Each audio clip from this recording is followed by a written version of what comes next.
So, as most of you have probably suffered either a GI bug or acute food poisoning at some point in your lives and wanted it to go away, I'm sure you can already guess that GI pharmacology is fairly important.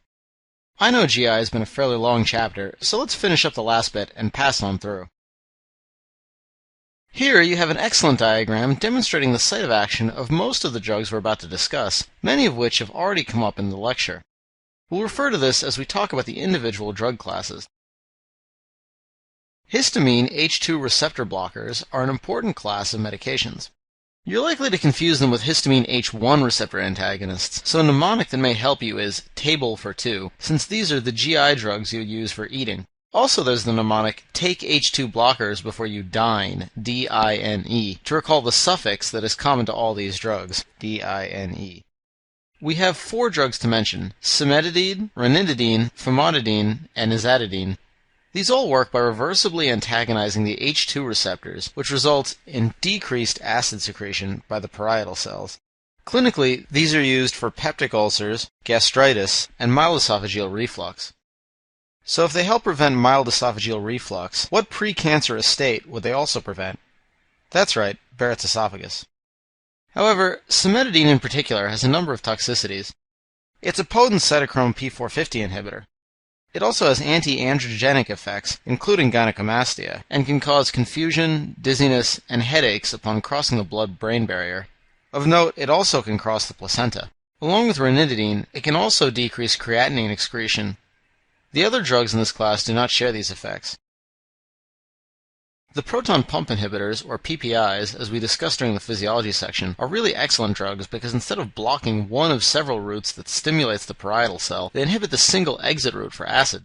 They have minimal side effects and are available in a variety of formulations. The 2 most common ones are omeprazole and lansoprazole, and they irreversibly inhibit the HK ATPase. They're used in peptic ulcers, gastritis, esophageal reflux, and Zollinger-Ellison syndrome. Of note, peptic ulcer treatment usually involves treatment with 3 drugs. This triple therapy includes a PPI, erythromycin, an antibiotic, and amoxicillin, another antibiotic. However, it can include metronidazole if you're a penicillin allergic. Bismuth and sucralfate have a physical mechanism, where they literally bind to the ulcer base and provide a physical barrier that allows bicarbonate secretion to reestablish the necessary pH gradient. They're used to increase ulcer healing, and also to combat traveler's diarrhea, also known in some circles as Montezuma's revenge. Misoprostol is a prostaglandin E1 analog. Since NSAIDs block the production of prostaglandins and thereby harm the gastric lining, you can give synthetic prostaglandins along with NSAIDs when NSAID therapy is needed in order to limit the harm to the stomach.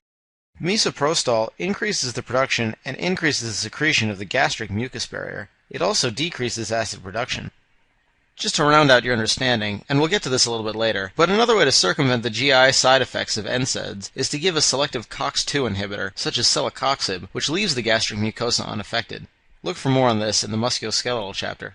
Separately, this same drug is also used in the case of a patent ductus arteriosus, because the prostaglandin keeps the PDA open. It can be used to induce labor.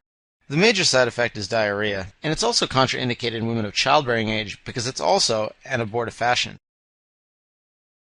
Octreotide is a synthetic form of somatostatin, and it's used to treat acute variceal bleeds in the esophagus, acromegaly, vipioma, and carcinoid tumors. Side effects include nausea, cramps, and steatorrhea, or fatty stools. There are 3 typical antacids: aluminum hydroxide, magnesium hydroxide, and calcium carbonate. Use of antacids can affect the absorption, bioavailability, or urinary excretion of other drugs by altering gastric and urinary pH, and also by delaying gastric emptying. Each antacid has its own set of side effects when overused. Aluminum hydroxide can cause constipation, as well as hypophosphatemia, proximal muscle weakness, osteodystrophy, and potentially seizures. Magnesium hydroxide, on the other hand, causes diarrhea, along with hyporeflexia, hypotension, and less commonly, cardiac arrest. Calcium carbonate is milder, with the only side effects being hypercalcemia, as you would expect, and a rebound increase in acid when their use is halted. In addition, all 3 of these agents can cause hypokalemia.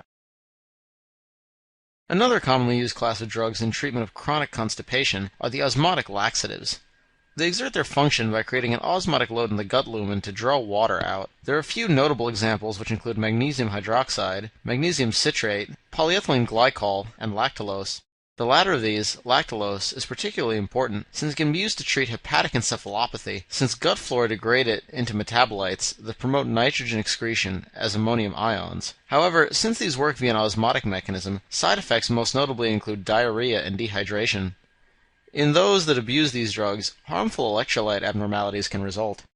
Can you think of a particular GI microbe that causes a similar situation? That's right, cholera causes an osmotic diarrhea that can also lead to electrolyte depletion. Now we'll mention two drugs used in inflammatory bowel disease. Infliximab is a monoclonal antibody to TNF, which is the classic pro-inflammatory cytokine. It can be used for Crohn's disease as well as rheumatoid arthritis. However, side effects include an increase in respiratory infections and possible reactivation of latent tuberculosis. Fever and hypotension are also risks. This is why all patients who are started on TNF antagonists should have PPD checked prior to starting. We'll talk about this a little more in the context of rheumatoid arthritis later on in the musculoskeletal chapter. Sulfasalazine can be used in both Crohn's disease and ulcerative colitis. It's a combination of sulfapyridine, which has an antibacterial effect, and 5-acetylsalicylic acid, which is an anti-inflammatory. It's activated in the GI tract by colonic bacteria. Side effects of sulfasalazine include malaise, nausea, sulfatoxicity, and an oligospermia that is reversible. Ondansetron is a medication you'll become quite familiar with in the hospital, as it's used to control nausea and vomiting. It's a 5-HT3 or serotonin receptor antagonist, and it acts centrally to prevent vomiting. It's used postoperatively for patients undergoing chemo, and also in many other situations. Side effects include headache and constipation. A good mnemonic to help you remember the main use of ondansetron is that its antiemetic effects helps you keep on dancing. We'll finish this video lecture by discussing metoclopramide. Metoclopramide is a D2 receptor antagonist. It works to increase the resting tone, contractility, lower esophageal sphincter tone, and motility of the stomach. It belongs to a family of drugs known as prokinetics. It doesn't influence the colon transport time, though. It's useful in diabetic and post-surgery gastroparesis. Remember, this drug is a D2 antagonist, just like another very important class of drugs, the typical antipsychotics. Since it blocks D2 receptors, it has many of the same extrapyramidal side effects as the typicals, which you'll hear about more in the psychiatry lectures. However, most notably, metoclopramide can have Parkinsonian effects, and can cause restlessness, drowsiness, fatigue, depression, nausea, and diarrhea. It's often implicated as the cause of tardive dyskinesia, a form of dyskinesia that occurs after long-term use of antipsychotic drugs and is characterized by a repetitive involuntary movement such as lip smacking or pursing of the lips.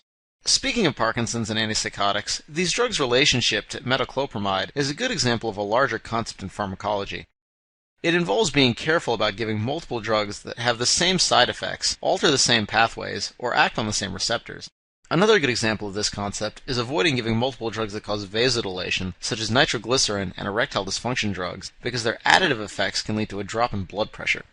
Metoclopramide also has an interaction with digoxin and certain diabetic agents. It's contraindicated in patients with small bowel obstruction, since you'd never want to have increased kinetic forces against an obstructed bowel. Alright, that's it for the gastrointestinal lecture. Thanks so much for listening.